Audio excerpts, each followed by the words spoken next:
আজকে শেয়ার করব ৬-৭ petticoat cutting video কাপড়ের হিসাব সহ এবং সঠিক ও সহজ দুটি সূত্র দিয়ে। আশা করছি সম্পূর্ণ ভিডিওটি দেখলে ইনশাল্লাহ আপনারা যে কোনো সাইজের জন্য কাটিং করতে পারবেন। তো দেখতে পাচ্ছেন এখানে আমি কাপড়টি বিছিয়ে রেখেছি। কাপড়টি দুই ভাঁজে রয়েছে, আমার দিকটা খোলা অংশ এবং অপর দিকটা বন্ধ অংশ। তো ওপর থেকে 5 ইঞ্চিতে আমি মার্জিন করে নিচ্ছি পেটিকোটের বেল্টের কাপড়ের জন্য।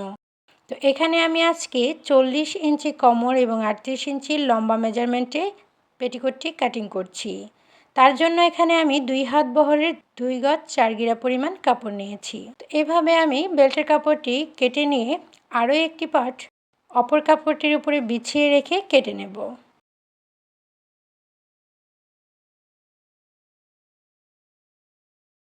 তো এখন দেখুন কাপড়টি এক ভাঁজে রয়েছে আর এখান থেকে 2 ইঞ্চিতে আমি মার্জিন করে নিচ্ছি। সাইড থেকে 2 ইঞ্চি কাপড় ফিতার জন্য বের করে নিচ্ছি। একেবারেই সহজ আজকের এই 6-7 পেটিকোট কাটিং ভিডিও। এখন দেখুন বাকি কাপড়টি আমি 4 ভাঁজ করে নিচ্ছি। তো এখন দেখুন আমার দিকটা খোলা অংশ এবং অপর দিকটা বন্ধ অংশ রয়েছে। তো কিভাবে এই পেটিকোটের কলির মাপগুলো আপনারা বের করবেন তার একটি সূত্র আমি আপনাদেরকে বলে দিচ্ছি। কোমরের মাপ যা আসবে তাকে 8 দিয়ে ভাগ করে এক অংশ নেবেন এবং সেলাই মার্জিনের জন্য হাফ ইঞ্চি বেশি নেবেন। তো আমি এখানে 40 ইঞ্চি কোমরকে 8 দিয়ে ভাগ করেছি। তো 50 40 প্রথমে 5 ইঞ্চি নিয়েছি এবং সেলাইয়ের জন্য এক্সট্রা হাফ ইঞ্চি নিলাম। টোটাল এখানে 5.5 ইঞ্চি কাপড় মার্জিন করে নিলাম। ঠিক বন্ধ অংশ থেকেও এভাবেই প্রথমে 5 ইঞ্চি এবং সেলাইয়ের জন্য আরও হাফ ইঞ্চি, টোটাল 5.5 ইঞ্চি এইভাবে ফিতাটি রেখে আড়াআড়ি করে দাগগুলো দিয়ে নিচ্ছি। একেবারেই সহজ।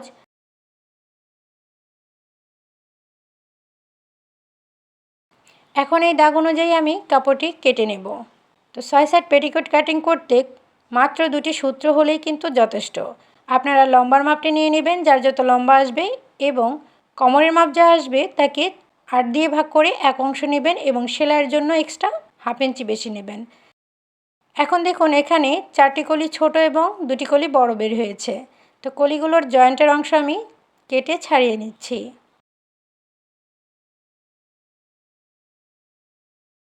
তো প্রিয় বন্ধুরা এতক্ষণ পর্যন্ত যারা ভিডিওটি দেখছেন প্লিজ লাইকটি মিস হলে একটি লাইক দিয়ে দিবেন।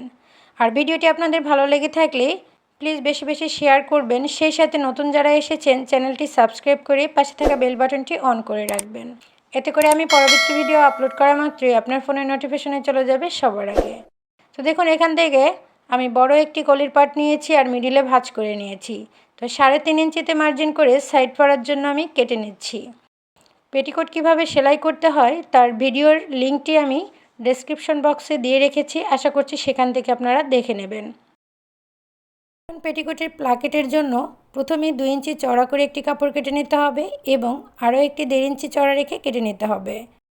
তো প্লাকেটের কাপড় কিভাবে বসাতে হয় আশা করছি সেলাই ভিডিওটি দেখে নেবেন, তাহলে খুব সহজেই বুঝতে পারবেন।